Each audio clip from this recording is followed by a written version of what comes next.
Bom, estamos iniciando mais uma edição do programa da redação. Hoje é 1º de outubro do ano 2014. Estamos hoje aqui, faltando apenas 4 dias para a festa da democracia, onde nós, brasileiros, estamos sendo convocados ainda, que é bom que a gente um dia seja convidado aí às urnas para votar, escolher e votar em nossos representantes. Programa da redação tem a parceria da DigiControl Brasil, desenvolvimento e hospedagem de sites em geral, streaming para sua rádio, e o contato é o 9121 1739. Também temos a parceria da EBS Entretenimento, tudo em filmagem para o seu evento, casamento, festa de 15 anos, enfim. Para o contato com a EBS Entretenimento, você liga 9113-0896. E também temos a parceria do Sistema Litoral de Comunicação, Rádio Litoral FM Maracajaú, Jornal O Litoral e Blog do Irã. Neste dia 1º de outubro, véspera praticamente das eleições deste ano, o nosso convidado é Dr. Ricardo de Moura Sobral, advogado, militante em Ceará-Mirim, ex-vereador, aliás, com quem eu tive a honra de servir ao povo de Ceará-Mirim no período de 83 a 88.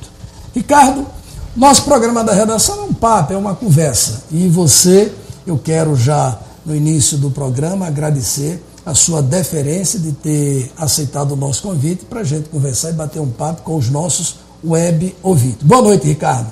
Boa noite, Irã, boa noite, equipe, boa noite, como você falou, web ouvintes estão aí para participar, de uma certa forma, da nossa conversa, que é a razão maior da conversa, são as pessoas que vão. Eu estou à disposição, eu queria, inclusive, que você, se for ver tecnicamente como franquear a participação do povo, se for possível. Estou à sua disposição para qualquer assunto a nível nacional, estadual e municipal. Que eu saiba alguma coisa sobre ele, obviamente, né? Porque falar sobre o que não se conhece não é uma tarefa muito fácil. Verdade. Ricardo é modesto. Deixa eu chamá-lo de Ricardo, porque é uma coisa mais, né, da gente e tal, até pela idade, né? Ainda há pouco a gente conversava em off, ele dizia que eu era mais velho do que ele no ano, realmente, né? Neá é que é mais velho do que a gente, 2 anos. Mas, Ricardo, a gente está num ano eleitoral, um ano em que, mais uma vez, o brasileiro está sendo chamado aí às urnas para escolher, ter um posicionamento importante, né? A gente vai escolher quem vai nos dirigir pelos próximos 4 anos.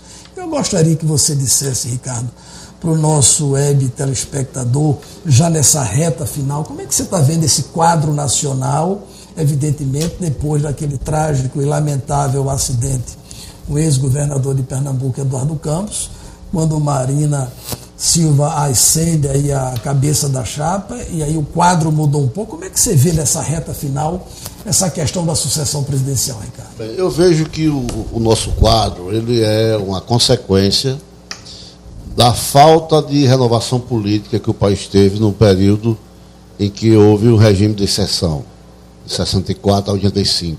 O legado desse período mais trágico, eu acho que foi isso, a falta de renovação política. Você vê o seguinte, o Lula, o PT, não teria existido se não fosse o regime de exceção. É consequência do regime de exceção. Os atores políticos nacionais da Constituinte de 88 praticamente eram os mesmos atores da Constituição de 46. Então, houve a liderança política, ela se forma nos bancos das faculdades, dos sindicatos, nos conselhos de bairros, nas câmaras de vereadores, nas universidades, sobretudo. Então, o AI-5, ele garroteou a liberdade de expressão, caçou muitos políticos. O decreto 477, ele tolheu o movimento estudantil. Então, isso desagou nesse quadro nós temos uma pobreza de quadro político muito grande no país. Então, é resultado disso. Eu vejo com preocupação, porque eu acho que não se deve botar o poder na mão de um homem só, certo? Eu acho que dar mais 4 anos para o mesmo sistema político é muito perigoso para o país, porque isso não sabe onde é que vai desaguar. A cúpula do partido que está no poder, o principal partido, está toda presa, uns sendo libertados em liberdade condicional. O povo, infelizmente, é distraído com essas bolsas institucionalizadas, entendeu? Tá chancelando esse governo. Por outro lado, a oposição, eu vejo a Marina sem quadros para governar, eu vejo a Marina... o Brasil é muito complexo para uma pessoa que tem pouca facilidade do diálogo, de negociar, certo? E eu acredito que a saída seria, a terceira via, nesse momento, seria uma saída mais conservadora para o país. Eu acho que o PSDB era o momento de retomar, entendeu? Mas isso que vai decidir é o povo, né, o eleitor. Eu gostaria que as pessoas decidissem livremente, é o ideal. Mas quem vive de bolsas, de benesses, de favores governamentais, né, ela não tem o livre-arbítrio, ela tem medo de perder aquele benefício e termina votando no partido do governo, seja lá quem for o candidato. O quadro é apreensivo, do meu modo de ver, é muito apreensivo. Eu acho que Marina eleita hoje seria pior do que Dilma é hoje. Mas Dilma reeleita, o segundo governo dela será pior, no meu modo de ver, do que é o governo de Marina, do que seria o governo de Marina e do que é o governo dela hoje. Entendeu? Então eu vejo com preocupação o quadro. Você sabe que eu votei em Lula todas as vezes que ele foi candidato, entendeu? Mas já parei no projeto de Dona Dilma, certo? Porque eu vi que no governo o PT fez tudo aquilo que condenava quando era oposição, certo? Então eu vejo o quadro realmente com muita apreensão, como brasileiro, como cidadão brasileiro que vive aqui, criou seus filhos, está criando seus netos agora, com apreensão, porque o quadro do Brasil é muito grave. Nós temos uma pobreza de quadro político muito grande. E a nossa qualidade do eleitor também é um tabu que não se fala, mas se conhece a árvore pelos frutos. O político que está aí, ele não veio de Marte, não veio de Netuno, ele foi parido aqui no seio da sociedade. O Congresso Nacional ele é um corte transversal de tudo aquilo que existe na sociedade. Tem bons políticos ainda, entendeu? Eu espero que o eleitor seja bom, seja puro e vote com consciência no dia 5, domingo que vem. Ricardo, nesse caso, nessa rota final, as pesquisas eleitorais têm dado um certo norte, embora que tenha pesquisas e pesquisas. Mas você, por exemplo, acredita num segundo turno e na hipótese que, segundo os números que aparecem hoje, mesmo com essa ascendência de Aécio encostando em Marina, caso de Marina e Dilma no segundo turno, aliás, você acredita que vai ter segundo turno? E dando Marina com Dilma, como ficará esse eleitorado, na sua opinião, tucanato no Brasil inteiro, Ricardo?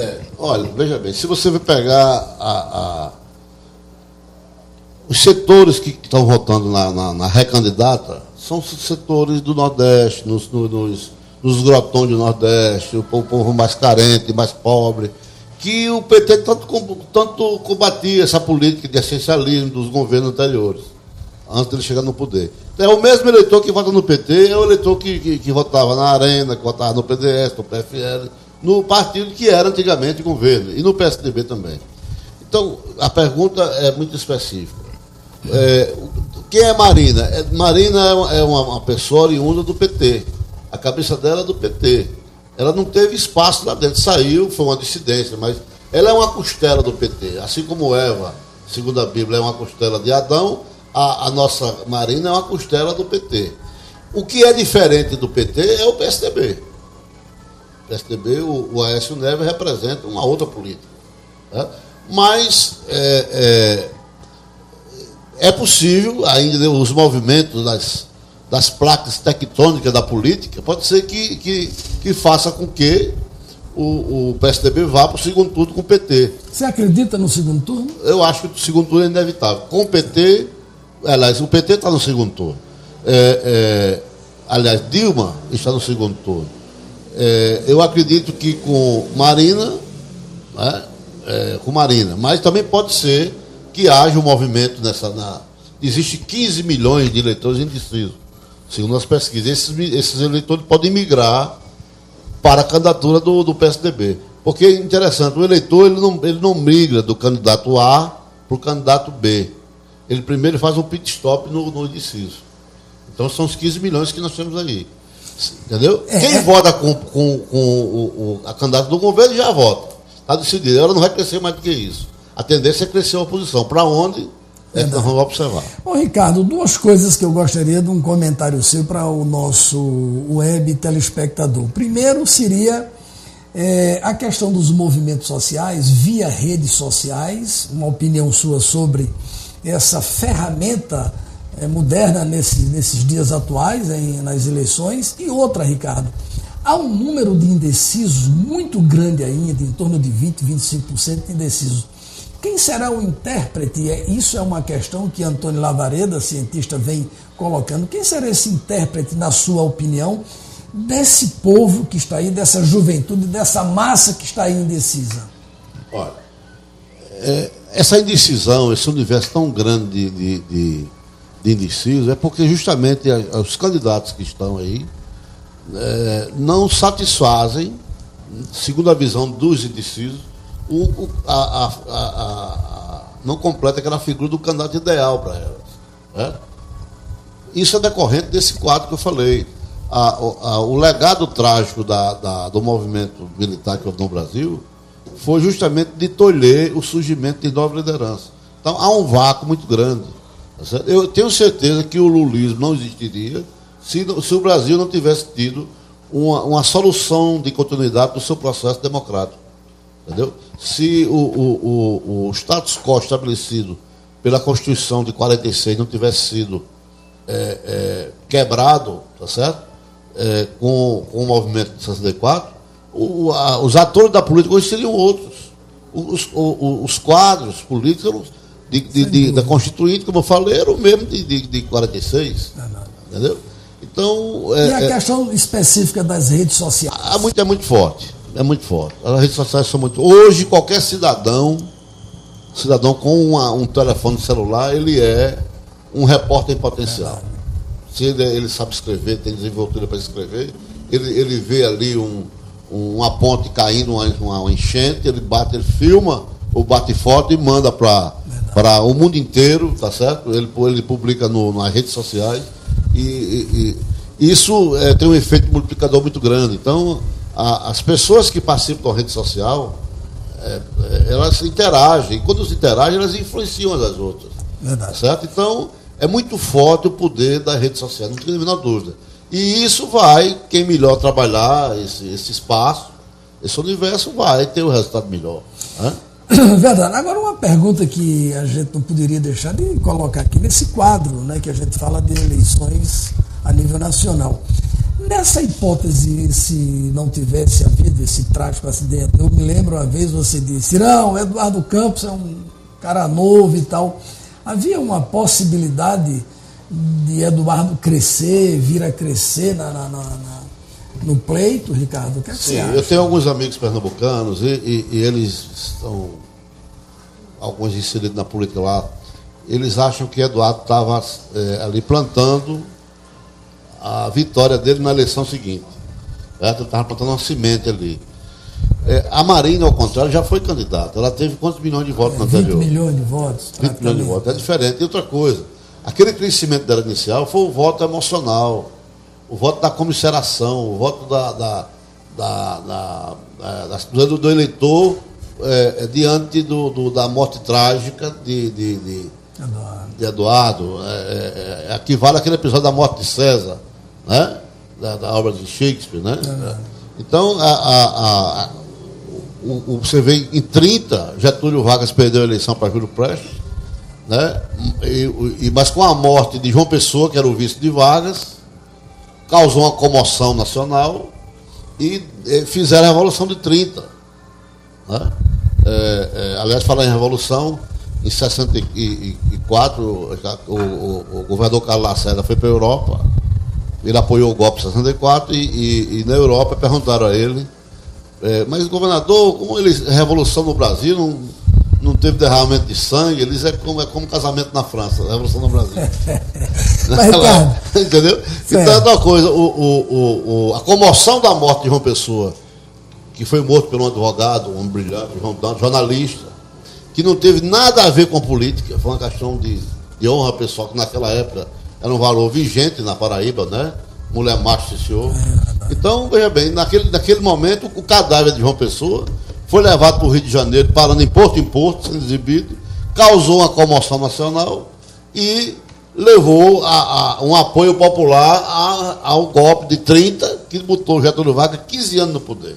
Verdade. Entendeu? Então é possível que a morte de Eduardo tenha servido como catapulta para a campanha da Marina, aliado ao fato de ela ter sido votada já, 17 milhões de votos, 20 milhões de votos no anterior. Agora, Eduardo mesmo candidato era diferente da Marina. Verdade. Agora, Ricardo, uma das coisas que a gente também tem observado nesse pleito é a questão, por exemplo, queria uma opinião sua desse caso da Petrobras. Como é que você vê isso, né? A questão tão dura, tão forte, essa questão desse escândalo da maior empresa brasileira.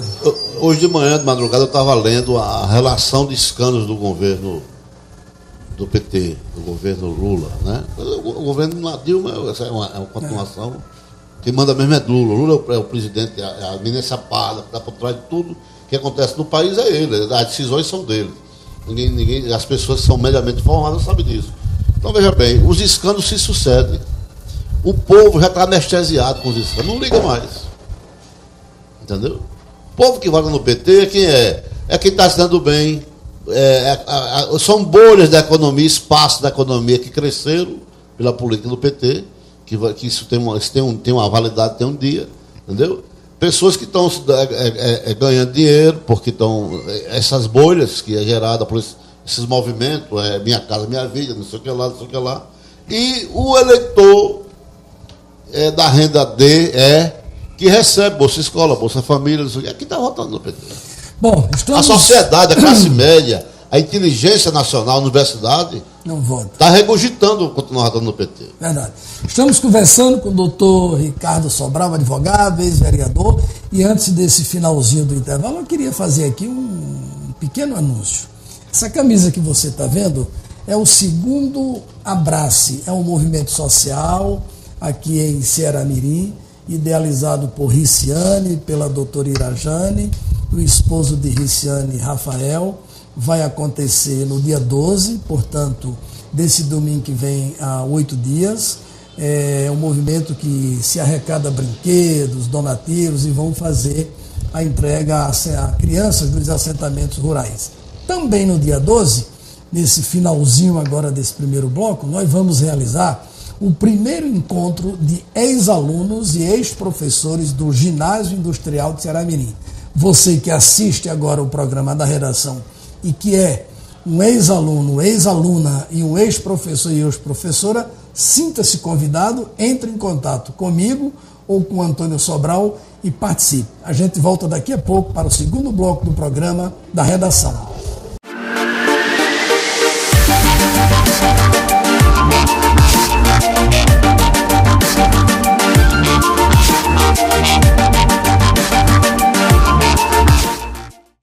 Bom, estamos de volta para o segundo bloco do programa da redação, neste 1º de outubro do ano 2014, há pouco mais de 3 dias, aliás, 4 dias para a festa da democracia do país. Ricardo, vamos falar sobre a eleição, a sucessão da governadora. Nós temos a governadora Rosalba, única do Democrata no país, e o seu presidente nacional e estadual do partido, da legenda da governadora, vetou o direito da governadora ir para a reeleição. Isso independente de que o seu governo esteja não bem avaliado. Como é que você vê esse fato de um partido tolher, vetar a candidata de ser candidata à reeleição num pleito importante e não deixar que o povo diga que realmente nas urnas ela não mereceria. Veja bem, diante de um estigmatizado como Henrique Eduardo Alves e de um travado, aquela pessoa fechada, travada como Robson, não tenho dúvida que a Rosa não era peixe morto, uma carta fora do baralho. A Rosa tinha chance. Sim, tanto é que nem um lado nem o outro queria como candidato, queria a Rosa como candidato. Então, o Henrique Alves, ele foi muito competente na fase pré-eleitoral. Ele reuniu uma aliança eleitoral, que eu chamo de Arca de Noé, porque tem todos os bichos ali dentro. Eu não sei como coube tantos ali. Cobra convivendo com ovelha com leão. Né? A Arca de Noé, pelo menos, é uma questão bíblica, né? E essa política é muito Então, complicada. a Arca de Aliança do Henrique é muito grande. Ele não pode com o povo estar lá dentro. Então, o governo não pode com o povo estar lá dentro. Então, o Henrique foi tão competente que ele escolheu até o adversário. E removeu os dois grandes óbitos à proteção dele. Primeiro, a ex-governadora Vilma, que as pesquisas diziam claramente que queriam Vilma, o povo queria Vilma, como candidato ao governo, não ao Senado. Está aí Vilma ultrapassada por Fátima. E removeu a Rosa. A Rosa tinha chance. Seria um espio na O presidente nacional do partido, que é o estadual, disse o seguinte, que as bases resolveram priorizar o projeto proporcional, que abrange as candidaturas de deputados estaduais e federal, e que não tinha interesse na campanha diante do desgaste do governo de Rosalba, não tinha interesse na reeleição de Rosalba, seria inviável. Mas eu acho que ela precisava ter tido a chance de ter sido candidato, entendeu? Candidato. Quer ser candidato, então vamos dar o direito de ela ser candidata. Agora, politicamente, né, foi um traçado, isso estava no script do negócio. Agora, é o seguinte, o Henrique Alves, eu nunca vi mercearia crescer diante do supermercado. Eu nunca vi um filho superprotegido crescer, porque a proteção oprime, ela tolhe, ela cerceia.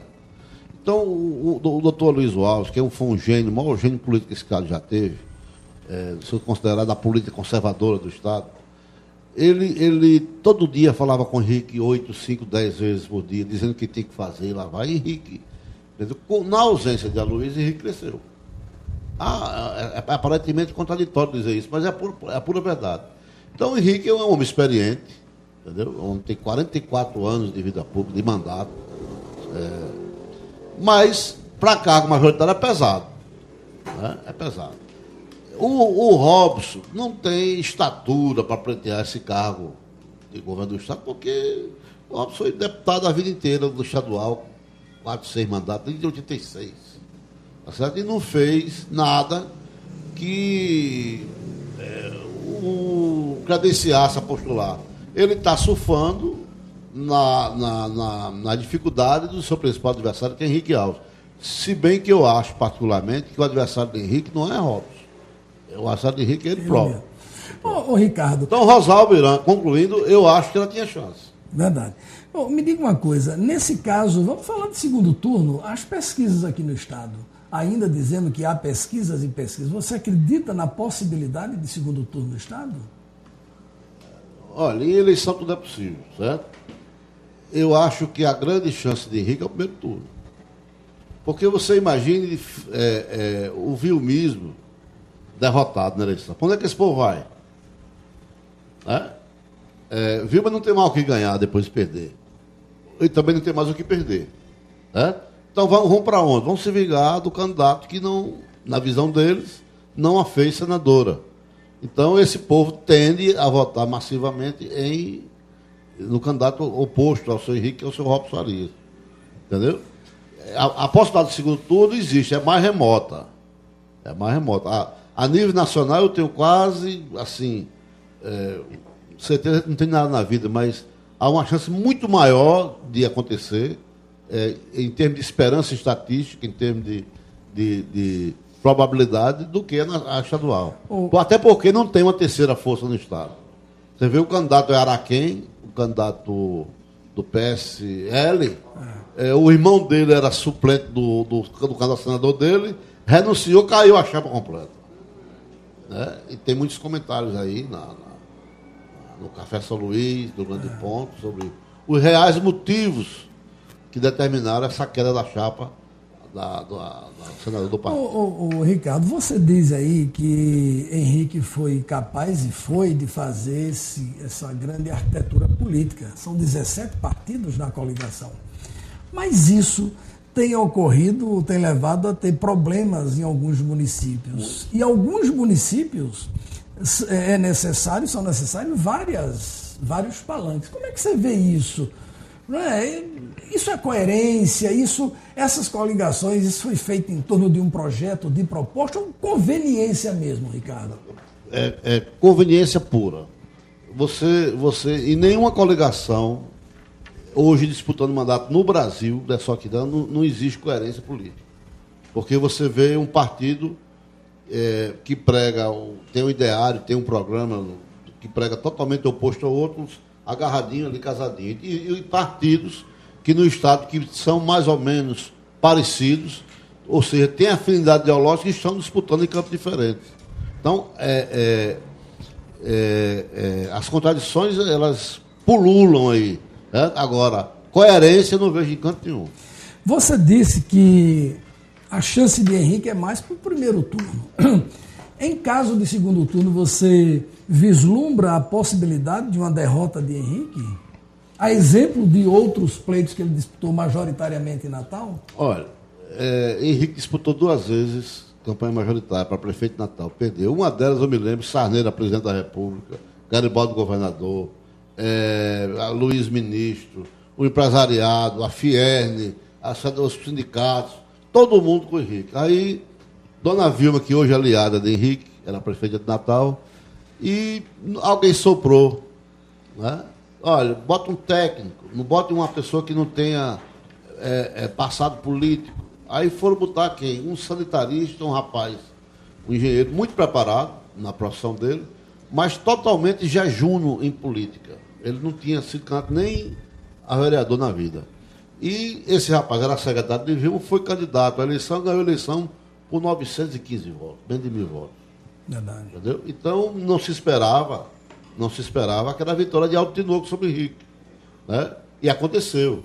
Então, o Henrique não tem adversário nessa eleição. É ele próprio. Ricardo, agora para o Senado, a gente deu uma passeada a nível nacional, sem liderança, esse vácuo que existiu depois do regime militar e tal. No Estado também, essa eleição da vice-prefeita de Natal, Vilma de Faria, caso ela não se eleja, isso não é um sinal de que há uma mudança no eleitorado, de querer deixar de lado ou deixar na reserva para trás a velha política, os seus representantes? Isso não é um sinal, não é uma sinalização?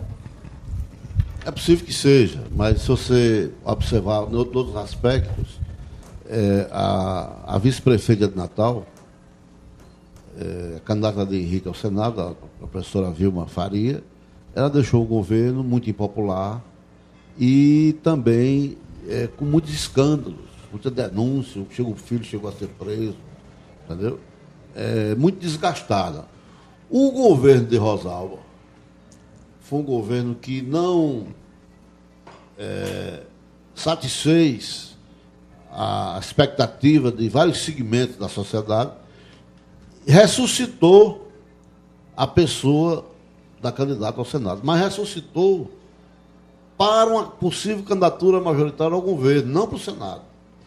A concorrente da professora Vilma é a professora Fátima Bezerra, que vem não crescendo como deputada, uma luta muito grande que ela faz, mesmo dentro do PT, desses escândalos tudinho.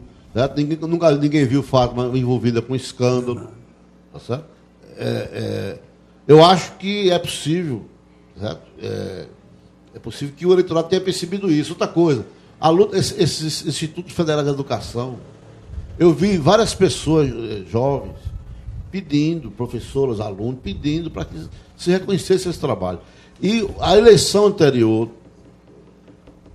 4 anos atrás, a deputada Fátima Bezerra se elegeu com uma maioria, uma votação que nem ela esperava. Entendeu? Então, eu acho que é muito mais complexo do que isso. Falar no Brasil, no Rio Grande do Norte, velha política, nova política, eu diria como os romanos diziam há 3.000 anos atrás. Não há nada de novo sob o sol. Ou como diz Tiago de Mello, não existe caminho, poeta Tiago de Mello, não existe caminhos novos. O que existe de novo é o jeito de caminhar. É possível que alguém esteja caminhando com um novo jeito, mas fazendo a velha política. Todos os candidatos que estão hoje postulando cargos no Rio Grande do Norte estão usando os métodos da velha política. Ninguém se elege liso a cargo algum neste país. Que o diga o doutor juiz Evaldo Sampaio, não é, que teve a coragem, está com a coragem de dizer tudo isso que ele diz no livro dele. Agora, Ricardo. Eu peço desculpa ao mas foi ótimo. Pelo dedo em riste. Mas foi só isso não é arrogância. Quem me conhece, isso é apenas uma maneira de enfatizar a frase. No Brasil, ninguém se elege liso. E nós, eleitores, que somos a árvore, eles, os políticos, são os frutos que nós botamos. Nós somos responsáveis por isso. Nós, eleitores. Ricardo, é uma questão que eu passei o ano passado todo no meu programa, que eu tinha o jornalismo e tal, uma emissora aqui. Eu vinha defendendo a hipótese de Ceará-Mirim voltar a ter uma candidatura forte, uma candidatura com possibilidade de se resgatar a nossa história política. Enfim, será que a gente não tem, em função exatamente dessa lacuna que você diz, da falta de lideranças, você vislumbra a gente, num futuro próximo, Ricardo, a gente voltar a ter um candidato a uma eleição estadual para deputado estadual, quem sabe a deputado federal, e outra coisa, com uma sexta zona eleitoral com quase 100 mil eleitores, Ceará-Mirim não se torna líder dessa zona eleitoral politicamente, Ricardo? Eu torço por isso e contribuirei, se for chamado a participar, contribuirei. Não como candidato, jamais, eu não tenho essa pretensão, mas como cidadão, como eleitor e como uma pessoa que aqui vive. Agora, você veja o seguinte, Natal é muito próximo de Ceará-Mirim. Há muito que Ceará-Mirim não tem barrismo. Existe, eu não diria que aqui tem barrismo, tem alguns saudosistas. Até um tal de Carnaval da Saudade andaram fazendo aqui no clube. Estão fazendo. Então, você precisa ir. Viu? São meros estertores cívicos, que não têm volume, massa, para fazer um movimento nativista, um chamamento aos valores da terra. Até porque aqui não existe nem economia mais. A principal indústria aqui, que tanto se combatia, que era a monocultura, nem isso nós temos. E o que é pior, nem o dono ninguém sabe quem é. Tá certo? Nem o dono ninguém sabe quem é. Então, Ceará-Mirim hoje, se não fosse o funcionalismo público federal, estadual, municipal, os aposentados da Previdência, se não fosse o comércio incipiente que aqui não tem rico, nunca teve comércio incipiente, se não fosse essas pequenas atividades, inclusive a informal, a situação de segurança estava de um jeito que o cidadão não poderia mais botar a cabeça fora da janela. Porque aqui é uma cidade dormitório, inchou, cresceu vegetativamente e decresceu em qualidade de vida. Eu quero aproveitar esse gancho e, claro, que isso decorreu, esse seu raciocínio, em função, eu acho que da falta de um líder da gente, de um candidato que possa, pelo menos, clamar, falar em nosso nome. Agora, Ricardo, 2014, sem sombra de dúvida, alguém está com um olhar para 2016. Muitos olhares. Muitos. Como é que eu queria uma opinião sua para o nosso web internauta, telespectador internauta? Como é que você vê isso? O palanque, não vou dizer acordão, mas dessa grande coligação de Henrique, Ceará-Mirim tem 3 grupos em que a vinda do candidato tem que ser para cada uma vez um grupo ser atendido. Como é que você vê isso? E, claro, do outro lado, o ex-vereador Júlio César, com essa candidatura de Robson. Enfim, como é que olhar você vê para 2016 com esse imbróglio, com esse xadrez político de 2014, cara? Olha, não vai ser muito diferente de 2012. Sempre defende. Eu vi uma vez eu saindo de casa, um certo líder político, eu liguei o rádio, ele estava numa emissora dizendo: eu estou aqui com a pesquisa que dá à minha mulher 63% de preferência. Vocês sabem que eu sou muito rico, não sabem? Isso do rádio, tá? Alguém deve ter gravado isso. Muita gente escutou. Então, muito bem. Então, quem quiser votar nela, sabe do modo, me procure. O que aconteceu? Se você analisar do ponto de vista meramente matemático, é impossível aquela cidadã não ser eleita. Diante de um prefeito que tinha 70% de rejeição, de impopularidade. Qualquer governo, estando de jogar pedra, tem 30% do eleitorado, dizem. Principalmente agora, depois que virou moda instituir bolsas e mais bolsas e mais bolsas. Muito bem. Aí, do outro lado, tinha quem? A oposição sedenta, lobos famintos querendo chegar ao poder. Porque no Brasil se condena na oposição aquilo que se fazia quando era governo. E se condena no governo aquilo, a oposição condena quando chegar ao governo, vai fazer a mesma coisa. Então, muito bem. O que aconteceu? Não é o pragmatismo político, eles dizem é o pragmatismo político, é dinâmico. Né? É dinâmico em favor dele, não é a favor do povo. E o povo, infelizmente, reelege esse povo, elege, não sei. Tá aí. Muito bem. O que aconteceu? 5 candidaturas, porque ali está provado que não era o ideal de Serra-Mirim. Não queriam resgatar Serra-Mirim para Serra-Mirim. Não queria uma administração voltada para pessoas de Serra-Mirim. Queriam, cada grupo, fazer a independência política de Serra-Mirim com o seu candidato, da sua família. Pode ver que eram famílias. Entendeu? Então, 5 candidaturas contra uma candidatura, meu amigo, aí é fácil. Peixoto está aí, reeleito. É um case, é um caso a ser estudado em qualquer universidade do mundo. Aliás, foi isso, inclusive, por Tertuliano Pinheiro, levado à academia para ser estudado. Estudado, porque como é que um prefeito, com 70% de rejeição, é o que diziam as pesquisas na época. Hoje pode ser muito melhor do que isso, muito pior, continuar como é. Bom, é verdade. Estamos terminando esse primeiro bloco, esse segundo bloco do programa da redação, e a gente volta daqui a pouco para o Pinga Fogo com Ricardo Sobral. Aguarde aí.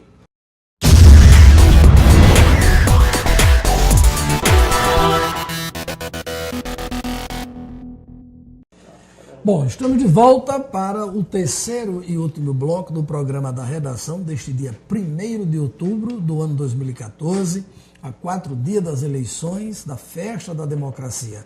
Você está sendo convocado a escolher o seu novo chefe de governo do país, do governo do Estado, uma vaga para o Senado da República, um deputado federal e um deputado estadual.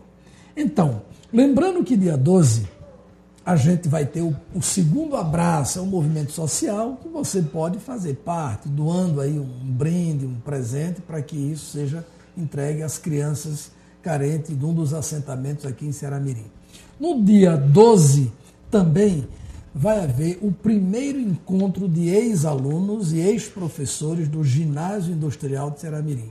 Vai ter uma missa às 6h30 da manhã, na matriz de Nossa Senhora da Conceição, e a partir das 10 horas todo mundo vai se deslocar até o ex-ginásio industrial, hoje Monsenhor Celso Cico, para a gente nos encontrar, revivendo, relembrando, enfim, papeando, lembrando aquela escola que fez história aqui no Ceará-Mirim. E uma feijoada com uma animação musical de ex-alunos. A gente, na volta desse terceiro e último bloco, que vamos ter o Pinga Fogo com o Ricardo, eu gostaria que Ricardo aproveitasse esse momento, Ricardo também, já para fazer uma observação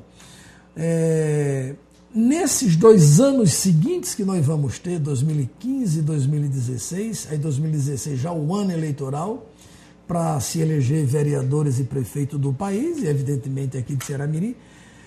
Como, Ricardo, a gente ter uma prática diferente, a gente ter uma ação política diferente, renovadora, que não aquela de 2012, não essa de 2014, onde a gente está vendo um fragmento grande né, das lideranças políticas, cada uma com os seus interesses, e em torno do conteúdo principal que é a cidade, a gente deixou mais uma vez escapar a oportunidade da gente voltar a ter um representante na Assembleia Legislativa.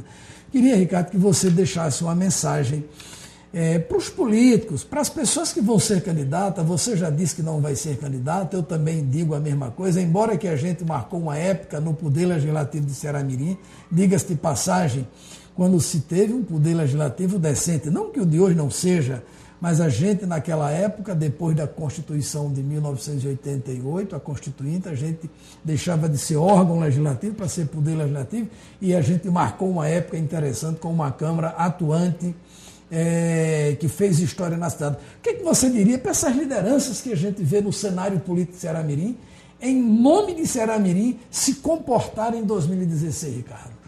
Eu digo para os agentes políticos o mesmo que eu digo para o eleitor, de um modo geral. Para o eleitor, eu digo o seguinte: vote no que for melhor para Ceará-Mirim, não para você, eleitor, individualmente. Se você colocar os interesses da coletividade, o interesse público, acima dos seus interesses, por mais legítimo que ele seja, aí você começa a fazer política com um P maiúsculo. Para o agente político, Irã, eu digo a mesma coisa, acrescentando o seguinte: pense um pouco mais na sua cidade, pense um pouco mais no futuro que haverá de ser dos seus filhos, dos seus netos, de sua família, pense em legar à posteridade algo melhor do que temos hoje, porque a prática viciada da política, dos interesses subalternos, dos interesses pessoais acima do interesse da população, do interesse público, é que leva esse estado de coisa, entendeu? E procure fazer uma política conscientizando o eleitor, porque às vezes a pessoa consegue se formar. Eu vejo dizer hoje que o curso superior é como o científico antigamente. Todo mundo obtém. Hoje a diferença hoje é a pós-graduação, pós-doutorado, dizem isso. Eu nunca precisei disso, não. Mas é o que eu escuto dizer. Então, veja bem, eu digo, a pessoa consegue se formar, tem uma educação científica, mas não teve uma educação política. É uma questão da educação política, tudo isso. Isso é um processo de evolução que não vai se resolver com uma ou duas eleições. Certo? É um processo de evolução política. O Brasil nunca teve um movimento social, nunca teve uma revolução de verdade. Na época colonial, a província que mais se rebelou contra a coroa portuguesa foi de Pernambuco, a capitania de Pernambuco. Cada rebelião ia um Frei Miguelinho para a forca e tirava um pedaço do território. Hoje, um pedaço da Paraíba, de Alagoas e Sergipe, foi tirado de Pernambuco. O povo pernambucano tem esse sangue mais aguerrido, talvez pela miscigenação lá. Foi mais forte da europeia, logo no início da colonização. Não foi somente o português, o índio e o africano. Ali vieram os holandeses, vieram os franceses. Então, é possível que isso tenha misturado mais o sangue, a mentalidade de ser mais arejada. Mas, tirando Pernambuco no Nordeste, eu só vejo passividade, eu só vejo acomodação, entendeu? No Sul, você vê movimentos mais consistentes. Agora, lá em Florianópolis, o movimento que se intitula de Sem Terra, foram lá se abrigar mais de uma área. E a população botou para correr. A população não aceitou, entendeu? Passou isso em alguns jornais de televisão, eu acho que todo mundo viu. Então, veja bem, a consciência política é que leva a tudo isso, o movimento social. Então, eu digo isso, Irã. Isso é um processo demorado, eu não me revolto, porque eu sei que isso é uma coisa que faz parte da nossa cultura, tá certo? E não vou perder a esperança nunca, mas sei que é difícil, é lento, tá certo? É lento, porque se a gente for escascaviar mesmo, a gente chega bem pertinho do quintal de casa. Verdade. Bom, Ricardo, vamos pinga fogo? Claro. Bom, Pinga Fogo, você tem acostumado, né, tem assistido nos outros programas. A gente vai dar aqui uma situação para Ricardo e a gente pede que ele, se puder definir em uma palavra ou no máximo numa frase curta, a gente agradece. Vamos lá. Sua infância? Foi maravilhosa. Uma escola que marcou? Escola Técnica Federal, porque foi a base de um salto maior. Um livro, Ricardo? A Bíblia. Uma comida predileta? Uma paella espanhola, cai bem. Uma música? Oração de São Francisco.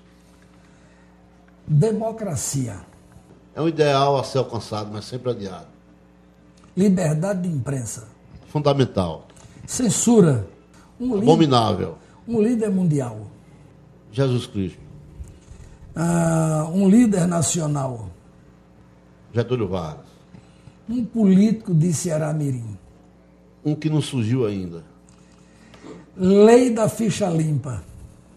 Um passo importante. Joaquim Barbosa? Mal educado, mas essencial nesse momento que o Supremo passou. Aécio Neves? No atual momento, uma esperança. Marina Silva? Uma incógnita. Governo Rosalba? Frustrante. Governo Dilma? Reprovável. Governo Peixoto? Sofrível. Empresário Marconi Barreto? O ceará-mirinense que venceu lá fora, que retornou, deve ser bem acolhido. Câmara Municipal de Ceará-Mirim atual? Passiva. Marcílio Dantas? Cidadão que tem o direito de postular, mas precisa mostrar viabilidade. Empresário Sali? Empreendedor de temperamento muito forte. Ex-vereador Júlio César? Insistente, mas com problema de relacionamento. Renato Martins? Uma figura agradável, mas precisa se compenetrar mais. Grupo Melo? Existe. Gostaria que Ricardo Sobral definisse Ricardo Sobral. Rapaz, um prestador de serviço, um advogado que advoga não apenas pela retribuição material que pode receber, acredita em outros valores. Família? Essencial na vida de qualquer cidadão. Deus? Um princípio que não tem fim. Ricardo, com os nossos agradecimentos, eu devolvo o microfone da redação para você deixar uma mensagem em 30 segundos para o ceará-mirinense que está aqui e que está além fronteira Ceará-Mirim, que vai assistir o programa da redação de hoje, 1º de outubro. Meu irmão ceará-mirinense, meu conterrâneo, de olho no olho, com toda a honestidade que nós dois podemos ter nesta passagem terrena. Procure pensar um pouco mais na sua cidade e menos em você. Político, vendo isso, ele muda. O problema é que o político, uma parede bem alicerçada de um açude, a água, ele represa a água, mas se tiver fissuras, o açude vai abaixo. Então é como o político. Ele vê no eleitorado, no conjunto da universidade, ele vê fissuras. E o político, ele vai querer estar bem, Agora, se o político vê que o eleitor é firme nos seus propósitos, o eleitor vota com consciência, quer o bem, ele não terá espaço se não agir de forma diferente. Eu espero que o povo de Ceará-Mirim, o eleitor de Ceará-Mirim, vote consciente. Pense no futuro de seu país. Não pense em Bolsa Escola, Bolsa Família, em esmola institucionalizada. Luiz Gonzaga dizia numa canção, a esmola ao homem que é são, ou lhe mata de vergonha ou vicia o cidadão.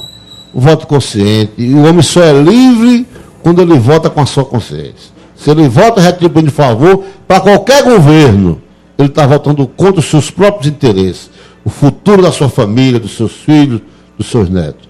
Então eu espero que o eleitor, não só do ceará-mirense, o eleitor brasileiro, vote consciente. E ele só terá sido consciente se votar tão somente com o chamamento da sua consciência.